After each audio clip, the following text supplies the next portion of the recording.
Hello everyone. So this is the part 3 of the ongoing PYQs of FMG series of physiology subject. We will discuss the important questions as well as the topics जो upcoming January sessions में काफ़ी useful होंगे.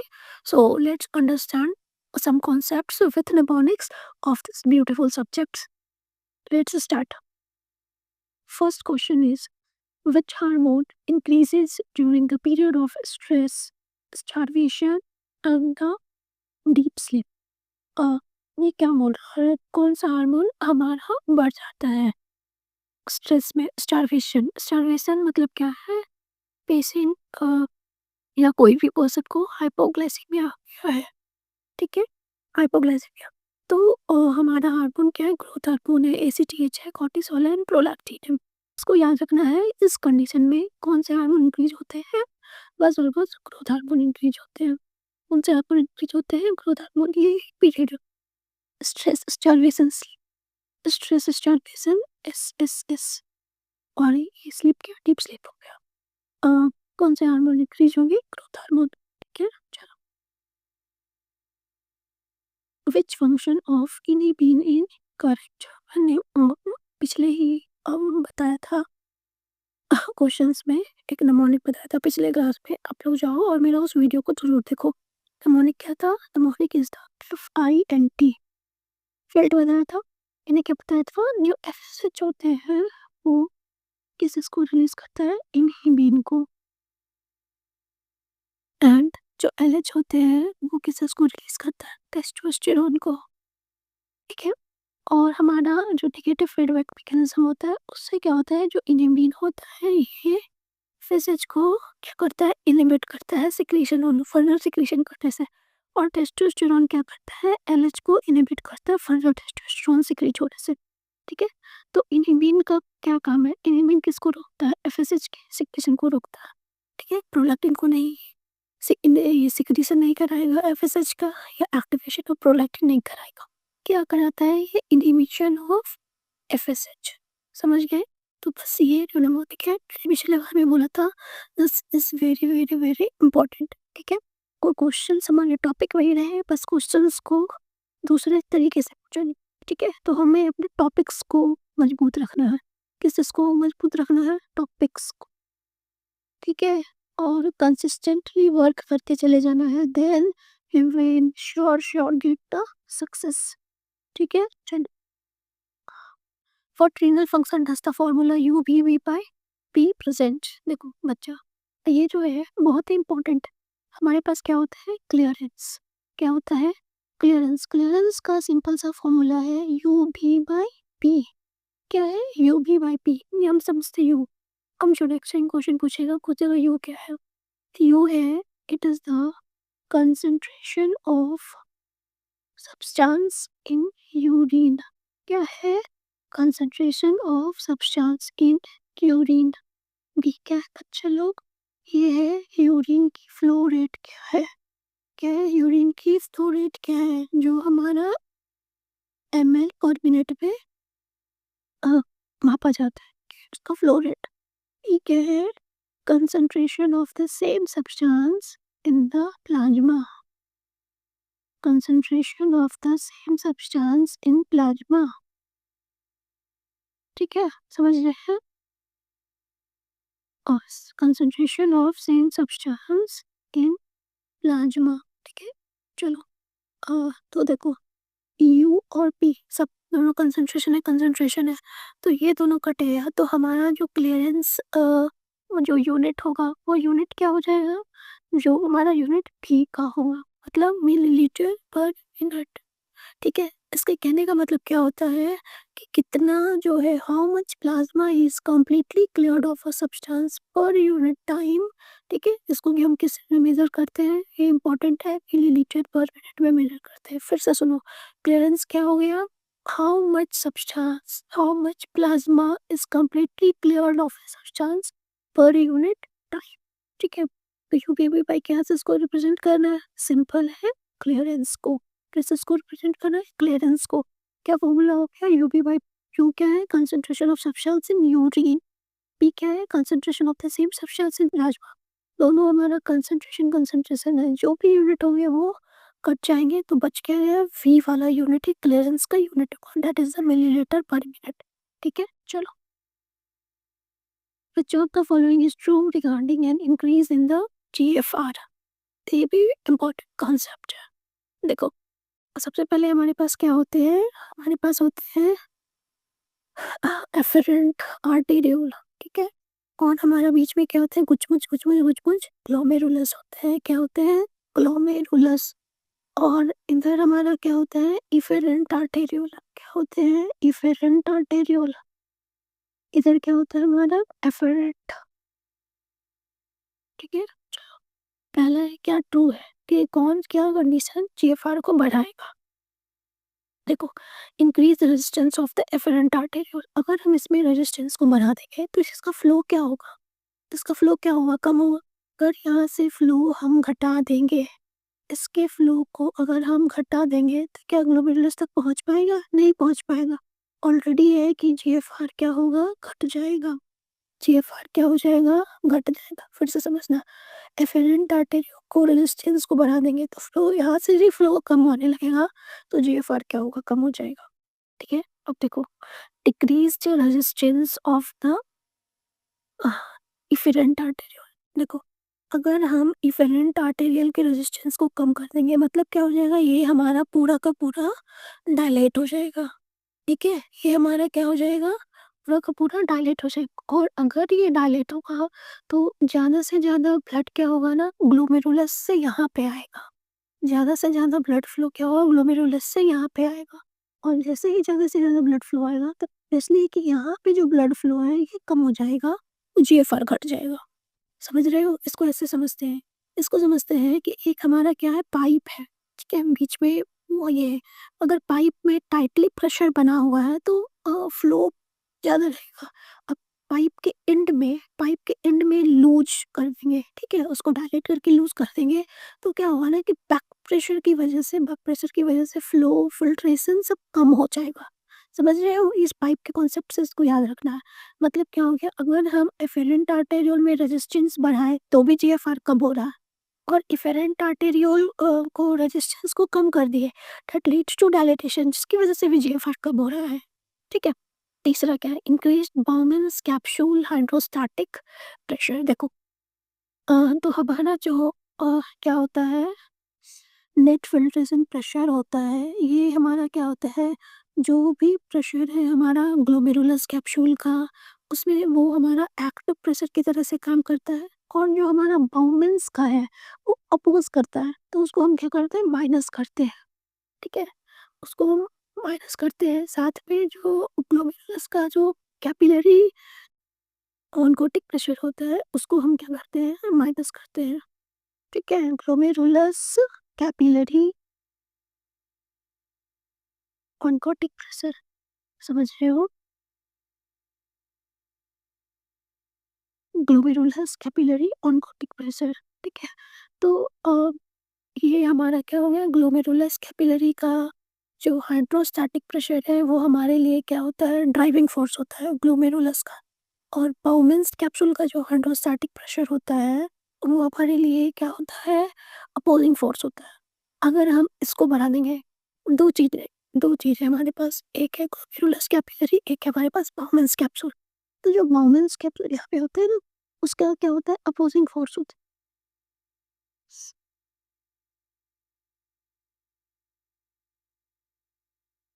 ठीक है, चलो। तो ये हमारे लिए क्या हो गया, ड्राइविंग फोर्स। ठीक है, और ये हमारे लिए क्या हो गया, अपोजिंग फोर्स।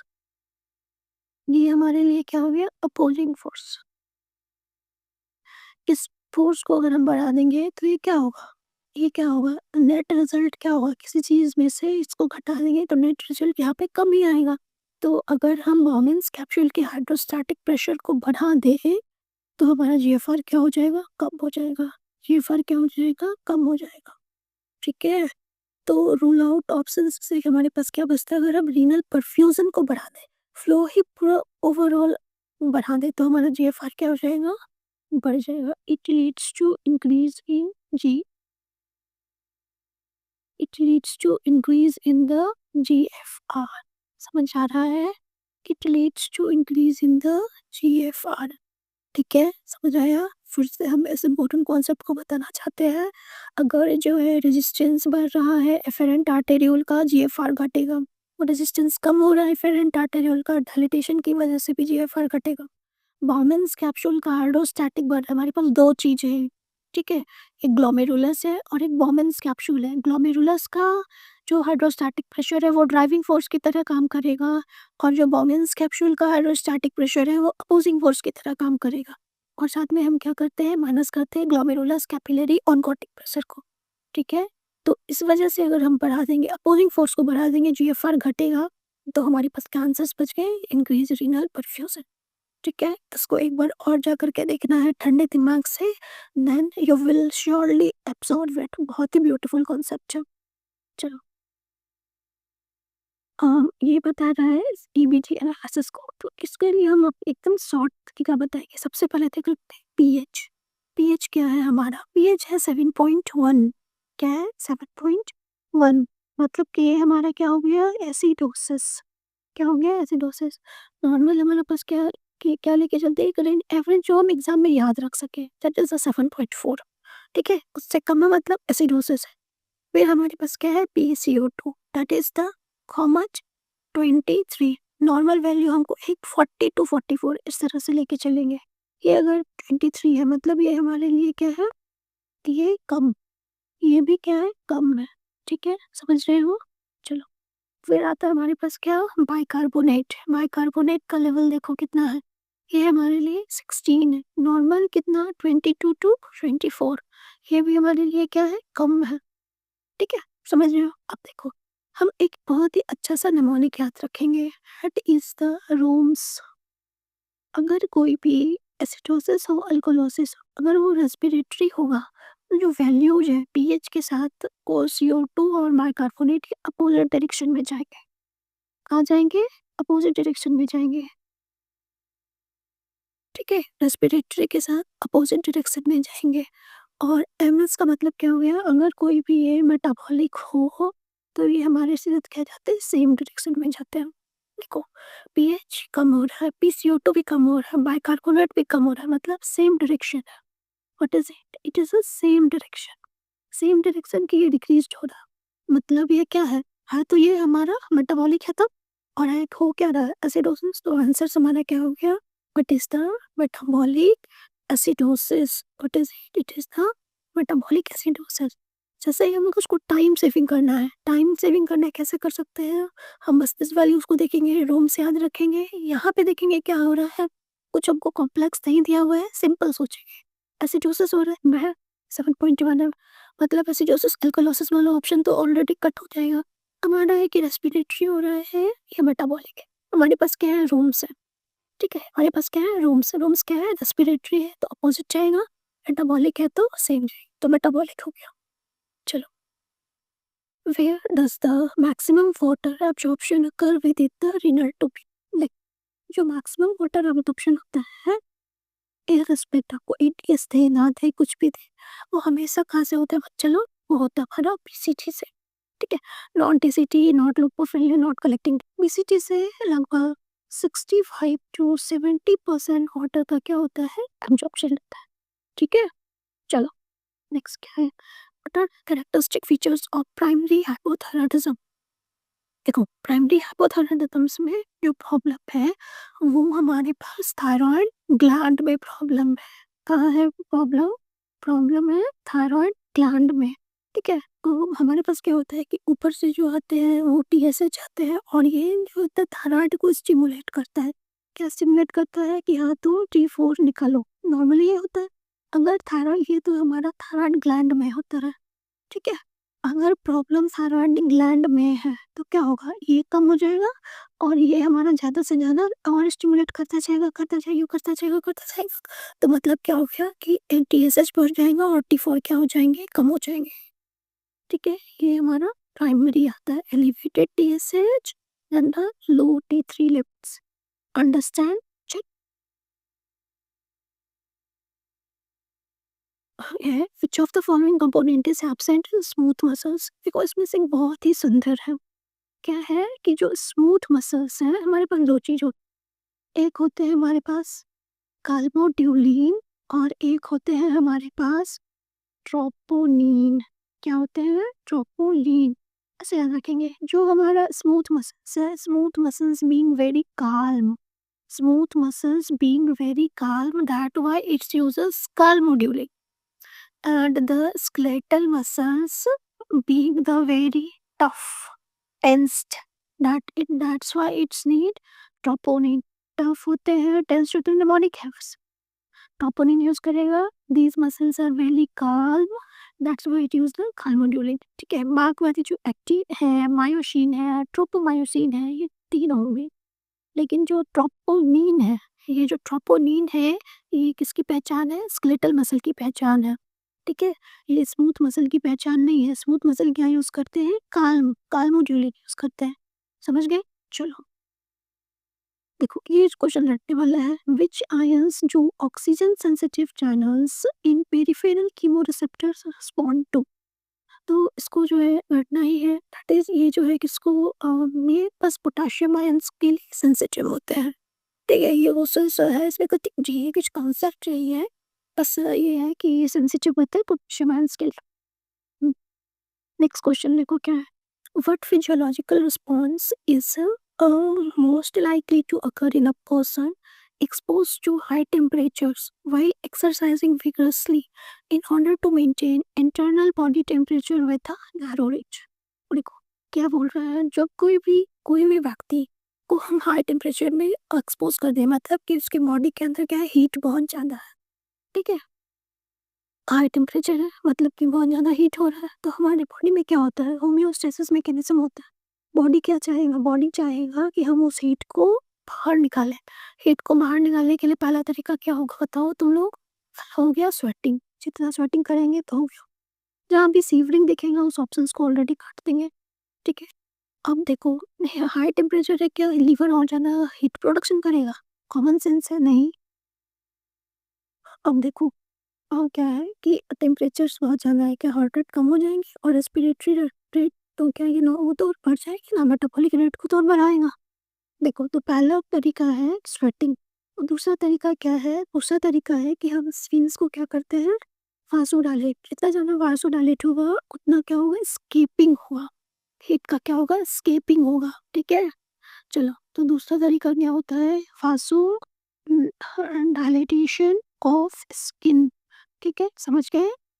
तो ये हमारे लिए क्या है, इम्पोर्टेंट है, sweating and vasodilatation of skin. चलो ये देखते हैं। During muscle contraction what does calcium bind to. ये जो है वो कैल्शियम नहीं, यहाँ पे ये है क्वेश्चंस में थोड़ा ये चेंज कर रही हूँ। One catch skeletal muscle. हाँ, ये कैल्शियम तो बाइंड करता ही है, लेकिन किस में बाइंड करता है? स्केलेटल मसल्स में। ठीक है, स्केलेटल मसल्स के में कैल्शियम किससे बाइंड करता है? मैंने भी बताया था। स्केलेटल मसल्स में क्या होते हैं, ये काल्मोडुलिन में इसमें बाइंड होगा। स्मूथ मसल्स में, स्केलेटल मसल्स में क्या बताया था, वो टेंस जो होते हैं। टेंस का मतलब ट्रोपोनिन। देखो, एक ही चीज को, कॉन्सेप्ट को मैंने याद रखा और इतने सारे क्वेश्चंस को सॉल्व कर लिया। अगर स्मूथ मसल्स होता then calmodulin, skeletal muscles troponin, not to पाइसोमिनस, नॉट एक्ने। ठीक है, चलो एक होपफुली आप लोग बहुत ही एंजॉय किए होंगे इस सेशंस को। And I have given the telegram links of this channel and description of the video, so please आप लोगों से रिक्वेस्ट है, प्लीज़ उसको ज्वाइन करो फॉर मोर क्वेश्चंस। ज़्यादा से ज़्यादा क्वेश्चंस करो, 50 100 150 200। ठीक है, बट डेली करो, कंसिस्टेंसी लाओ। कोई भी डाउट है किसी भी चीज़ से रिलेटेड, एग्जाम से रिलेटेड, तो प्लीज़ इस सीरीज से रिलेटेड तो प्लीज़ पूछो। ठीक है, और नेक्स्ट वीडियो भी मैं जल्दी ही अपलोड करूँगी। Thank you.